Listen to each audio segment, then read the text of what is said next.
Faly miarahaba ny malagasy rehetra manerana ny nosy ny tenako amin'izao vanim-potoana manan-danja mipetraka amin'ny tantara dia tsy inona izany fa ny tolona masina izay nataon'ny vahoaka malagasy tsy mbola nisy teo amin'ny tantaram-pirenena ny zavatra toy izao, ka dia miarahaba maneho ny hafaliana amintsika vahoaka malagasy tsy vaky volo ny tenako.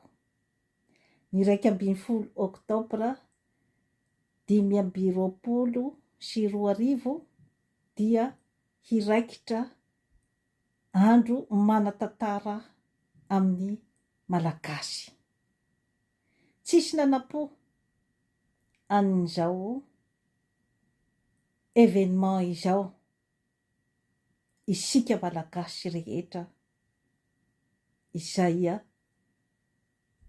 miaina eto ambonin'ny tany, na ny ao Madagasikara na ny ivelan'ny ranomasina, tsy nisy nanampo izay no mahatolona masina, tolom-panafahana any Madagasikara, ka aokare tolona madio mangatsakatsaka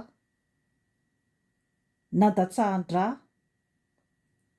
nahaverezana ain'olona maro, naharatrana olona maro, aokare hijanona ho tolona madio ary tolom-panafahana hijanona mandrakizay ho an'ny taranaka faramadimby. Io no tolona andehanantsika any amin'ny fahaleovantena tena izy. Tamin'io 21 oktobra io no nahafahan'ny tolon'ny mpiray tanindrazana niditra ny place du 13 mai izay toerana manan-danja amin'ny ataontsika hoe tolom-bahoaka izay naharavahan'ny fitondrana maro nifanesy tao Madagasikara hatramin'izay ka hatramin'izao.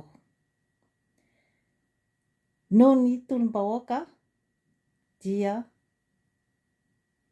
lasa nitsoaka